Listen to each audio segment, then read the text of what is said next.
Olá, terceiro ano. Agora vamos estudar ciências. Vamos continuar falando sobre os animais vertebrados. Nós já vimos 3 grupos dos 5, né, dos vertebrados. Nós já vimos os peixes, os anfíbios e os répteis, certo? Agora vamos ver os outros 2 grupos que faltam para terminarmos os vertebrados. Vamos fazer no livro as páginas 168 até 171. E na ficha as páginas 93 até 96. Vamos lá? Falta falarmos, enrolei aqui a língua, sobre as aves e os mamíferos. Vamos ver algumas características desses 2 grupos. Aí na página 168 começamos a falar sobre as aves. Vamos lá? As aves são animais que têm as pernas dianteiras, ou seja, as pernas da frente, adaptadas para voar, que são modificadas em asas. A perna de trás são perninhas mesmo, né, que andam, que pisam no chão, e as pernas da frente são asas. A principal característica desse grupo é o corpo coberto por penas, as quais servem para auxiliar no voo da maioria das aves. As penas, elas são leves, né, gente? Então, auxilia para ajudar no voo. Página 169. Enquanto os peixes, os anfíbios e os répteis precisam do calor do sol para o aquecimento do corpo, as aves não precisam, pois elas são endotérmicas. As penas ajudam nesse processo. O que é ser endotérmico? Animal que tem a temperatura do corpo controlada por um mecanismo interno. Ele não depende se está frio, se está calor, não depende do ambiente. Ele tem algo no corpo dele que controla a temperatura do corpo, entendeu? Controla ali para que ele fique confortável. Além das funções citadas, o colorido das penas, geralmente presente nos machos, serve para atrair as fêmeas com o intuito de reprodução. As aves são ovíparas, ou seja, os filhotes se desenvolvem fora do corpo da mãe, dentro dos ovos. Os ossos das aves possuem vários espaços ocos. O que é oco? Ele é tipo, só tem por fora e por dentro é um buraquinho. É oco, entendeu? Pensa no ovo de Páscoa. O ovo de Páscoa é só aquela casca, não é? Ele é oco por dentro. Ele não é inteiro, não é chocolate todo ele. Por dentro ele é oco. Então, o osso da maioria das aves também é assim. Eles são ocos. E são denominados ossos pneumáticos. Por serem ocos, os ossos são mais leves, o que facilita o voo. Além disso, as aves possuem bicos sem dentes, o que também ajuda a diminuir o seu peso para o seu voo. Tudo na ave é feito, né, de maneira perfeita para que ela possa voar. Para voar, ela tem que ser quanto mais leve, melhor, né? Melhor será o voo dela, porque se ela for muito pesada, vai dificultar no momento do voo. Apesar de todas as aves possuírem asas e outras adaptações para que permitem o voo, existem algumas aves que não são capazes de voar. Exemplos: o avestruz e o pinguim. Os avestruzes são ótimos corredores, devido às pernas longas que eles têm, pernas longas e fortes. Já os pinguins usam as asas deles não para voar, mas sim para nadar.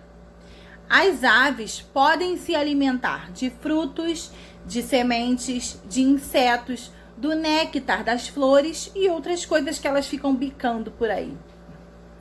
Por isso, possuem bicos de formatos diferentes, de acordo com o bico do que ela se alimenta. Pois os bicos são adaptados para facilitar na alimentação específica de cada ave. Tem um joguinho lá no material de apoio na página 23 que fala um pouquinho sobre a alimentação e o bico de cada ave. Vai só lá na página 23.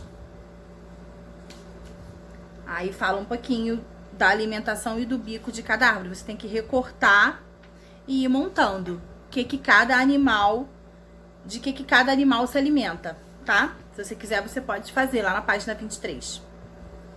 Página 170 agora, nós vamos falar sobre o outro grupo dos vertebrados, que são os mamíferos. Os mamíferos são animais que possuem glândulas mamárias, ou seja, eles dão de mamar, as fêmeas, né, gente? E o corpo é coberto por penas, por pelos. Penas nada, penas são as aves, desculpa.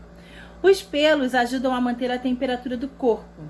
Já as glândulas mamárias produzem o leite, que é utilizado pelas fêmeas para amamentar os seus filhotes quando pequeninos, né? Aí do lado tem um filhote de foca sendo alimentado. Dá pra ver, ó, a foca deitada e o filhotinho mamando ali. Que graça, né? Diversidade dos mamíferos. O mamífero tem uma diversidade muito grande, são muitos. Os mamíferos chamados placentários são os que apresentam placenta, órgão que faz a troca de substâncias, ou seja, nutrientes, gases e secreções entre a mãe e o feto. Grande parte dos representantes desse grupo é vivíparo, ou seja, o novo ser, o bebê, se desenvolve dentro do corpo da mãe, dentro da placenta, já que ele é placentário. A maioria dos mamíferos faz parte deste grupo. Dentre eles estão os humanos, né? Nós, os seres humanos, o cachorro, o cavalo, o elefante e outros, né? São esses mamíferos placentários. O bebê se desenvolve dentro da barriga da mãe, dentro da placenta. Há também os mamíferos que colocam ovos, como o ornitorrinco e o equidna. Essa imagem é segunda. Diferente esse nome, né? Já o canguru, o coala e os gambás são conhecidos como mamíferos marsupiais, pois uma parte do desenvolvimento do filhote deles acontece dentro do útero, dentro da barriga. E outra parte acontece dentro de uma bolsa, que é chamada de marsúpio, onde o filhote completa o seu desenvolvimento após nascer. Esses animais ficam, né, um tempo ali, o filhote dentro da barriga. Depois que ele nasce, ele não fica andando do lado da mãe. Ele fica dentro dessa bolsa durante um tempo, até ele estar apto a sair da bolsa. Esses são os marsupiais.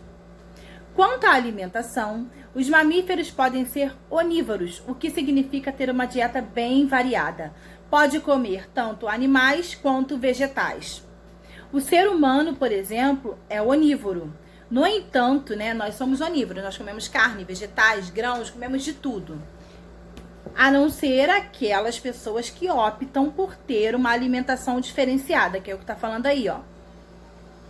Tem aqueles que se alimentam apenas de plantas, que são os herbívoros, e os que se alimentam apenas de carne, que são os carnívoros. Isso falando dos animais, tá? E dos seres humanos, tem aqueles seres humanos, né, apesar de nós vimos aqui que os seres humanos são onívoros, tem aqueles seres humanos que não querem comer carne, né? Eles são chamados de vegetarianos. Hoje em dia também tem os que não querem nem comer, nem usar nada que venha de animal, né? Existem essas pessoas que optam por esse estilo de vida, né? Às vezes por conta do meio ambiente, por conta dos animais, da natureza. Aí é um estilo de vida da pessoa. A pessoa optou por isso. Mas o ser humano, ele é onívoro, tá?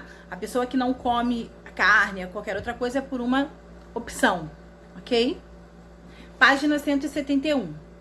Os mamíferos têm grande diversidade de formas e de hábitos, podendo ocupar tanto o ambiente terrestre quanto o ambiente aquático. Alguns ainda têm a capacidade de voar, como o morcego. Outros podem viver em regiões muito quentes, como os camelos, e muito frias, como os ursos polares. Né? Mamíferos que vivem na água. A baleia é um mamífero. Então, gente, a diversidade, as diferenças dos mamíferos são muito grandes. Aí tem alguns exemplos. O tatu vive em região secas, né, quentes. Tem a baleia, que é um mamífero que vive num ambiente aquático, na água. E tem o morcego, que é um mamífero que voa. Aí agora tem uma cruzadinha falando sobre os animais vertebrados. Vamos lá? Letra A. Vivem exclusivamente na água e respiram por brânquias. São os peixes, né? B. Dependem da água para se reproduzir, mas quando adultos podem viver no ambiente terrestre. Quem são? São os anfíbios, né? Nós falamos que eles vivem uma parte da vida na água e outra parte na terra.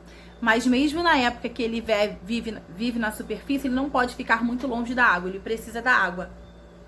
C. Tem a pele seca, o que evita a sua desidratação. Ele não perde muita água por ele ter essa pele seca, essa pele grossa. Quem são? Os répteis. D. Tem o corpo coberto por penas e tem a capacidade de voar. São as aves.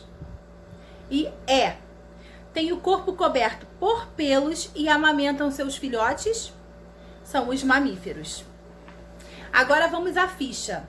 São as páginas 93 até 96. Vamos lá? Página 93. Tem aí 2 animais para nós observarmos. Tem o pinguim e tem o avestruz. São 2 aves. Letra A. O que esses animais possuem de comum? Por que eles estão aí? Por que eles foram escolhidos? Porque eles 2 são aves que não voam. B. Que tipo de locomoção essas aves usam? O pinguim, ele usa as asas para nadar. E o avestruz usa as pernas longas para correr. 2. Com relação ao que você estudou sobre a capacidade de voar das aves, assinale V para verdadeiro e F para falso. Vou ler a frase e vamos ver se ela é verdadeira ou falsa. A. Os ossos das aves são ocos. Verdadeiro. B. As aves têm dentes. Tem? Não, elas só têm o bico. Então é falso. C. As aves têm pelos. Tem? Não, as aves têm penas. Falso também é C. D. As penas ajudam as aves a voar. Sim. Verdadeiro. E. As aves colocam ovos. Sim, elas são ovíparos. Verdadeiro. Virou página 94. 3. Observe as imagens dos animais e responda às perguntas. Letra A. Bom, aí temos um macaco, um gato e um morcego. O que esses animais têm em comum? Esses 3 animais possuem pelos e são mamíferos. B. Qual é a importância dos pelos para esse grupo de animais? Por que os mamíferos precisam dos pelos? Os pelos auxiliam na manutenção da temperatura do corpo. Mantém o corpo do animal na temperatura ideal para ele. 4. Você estudou sobre os diversos mamíferos ao longo da aula, certo? Falamos sobre alguns mamíferos. Agora, complete a cruzadinha seguindo as dicas apresentadas. Tem os nomes aí, nós vamos usar esses nomes que estão aí. Agora a gente só tem que saber sobre qual animal que fala cada frase. Letra A. É um mamífero que voa. Só tem um, gente. Quem é? É o morcego. B. É um mamífero que vive na água do mar. É a baleia. C. É um mamífero que pula de galho em galho. Ah, muito fácil esse. Macaco. D. Um mamífero que vive na água doce. É o peixe-boi. Eu fiquei com medo de vocês falarem, de vocês pensarem que a água do mar seria o peixe-boi. Não, a baleia ela vive na água salgada, na água do mar. O peixe-boi já pode viver em água doce. É um mamífero terrestre que coloca ovos. É o único mamífero que coloca ovos, um dos únicos. É o ornitorrinco. E F, um mamífero terrestre que carrega o filhote no marsúpio. É o canguru. Página 95 e 96, eu vou deixar vocês fazerem sozinhos. Tudo bem? Façam essas 2 sozinhas. Ok? Bom estudo para vocês. Estudem bastante, que semana que vem já é a nossa prova. Beijo!